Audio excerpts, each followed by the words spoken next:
Ever caught yourself mindlessly scrolling through social media and suddenly thought, wait, how does this thing even know where my finger is? You're not alone. The average person touches their phone 2,617 times a day. That's over 2,600 tiny miracles happening right under your fingertip. We tap a piece of glass, and somehow, our phones obey our every command. It's like having a tiny mind reader in your pocket. Believe it or not, touchscreens have been around since bell-bottoms were in fashion. Back in 1965, a brilliant scientist named E.A. Johnson created the first finger-responsive touchscreen in the UK. Picture a world of rotary phones and typewriters, and then this wizard shows up with a screen you can touch. But the real MVP award goes to Dr. Samuel Hurst, who in 1971 accidentally invented the first practical touchscreen while just trying to find an easier way to record data. Classic scientist move, trying to solve one problem and stumbling into something revolutionary. For years, touchscreens were the awkward teenagers of technology, clunky, difficult, and not something you'd want to show off in public. In the 90s, devices like the Palm Pilot ruled supreme. Remember those little plastic pens? And if you lost it, game over. You'd be jabbing at your screen with a fingernail, looking like you were trying to scratch a digital lottery ticket. Everything changed in 2007 when Steve Jobs walked onto a stage and showed off the iPhone. That moment was like when color TV replaced black and white. Suddenly, everything before it looked ancient.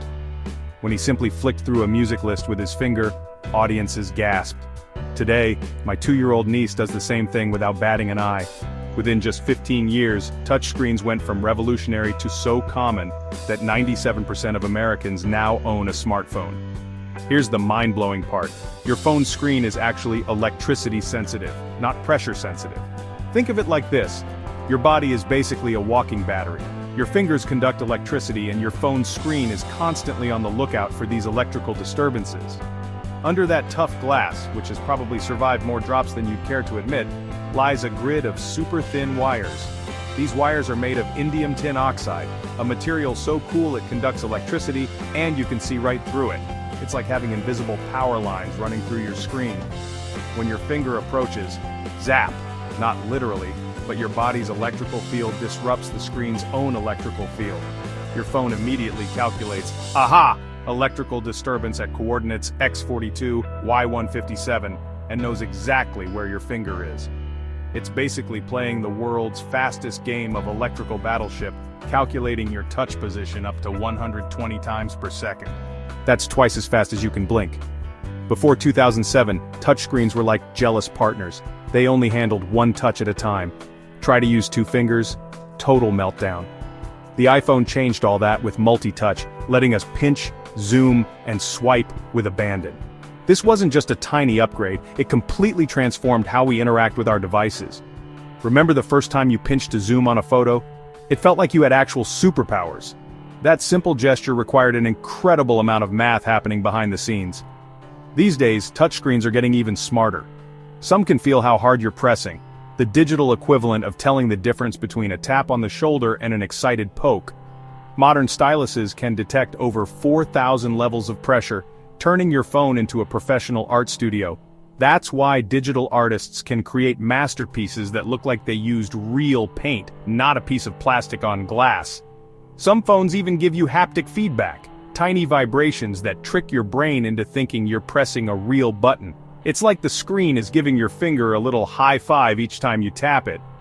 All this touchscreen wizardry depends on some seriously cool materials. That clear, conductive indium tin oxide? Scientists are constantly working to find alternatives because, plot twist, we only have about 20 years of indium reserves left at current consumption rates. New materials like silver nanowires and graphene, which is basically a sheet of carbon just 1 atom thick, how wild is that, might be the future of our screens. What began as a clunky lab curiosity has become something we interact with 58 times a day on average. The global touchscreen market is worth over $70 billion and growing 8% every year. And the future? It's about to get even wilder. Foldable phones are just the beginning. Researchers at Samsung have already developed a screen that can stretch up to 30% without breaking. Soon you might feel wood grain, metal ridges, or fabric texture on a glass screen. Touch screens that simulate different materials are already in development. Holographic touchscreens floating in midair? MIT researchers have created ultrasonic systems that give physical feedback in empty space. And self-healing screens? A team at the University of Tokyo created a glass-like polymer that can repair scratches when pressed together at room temperature. So the next time you absent-mindedly swipe through social media or text a friend, take a second to appreciate what's really happening. That simple tap is actually an intricate electrical conversation between your body and a marvel of engineering. Who knew your fingertips were so talented? Not bad for something you do half asleep before your morning coffee.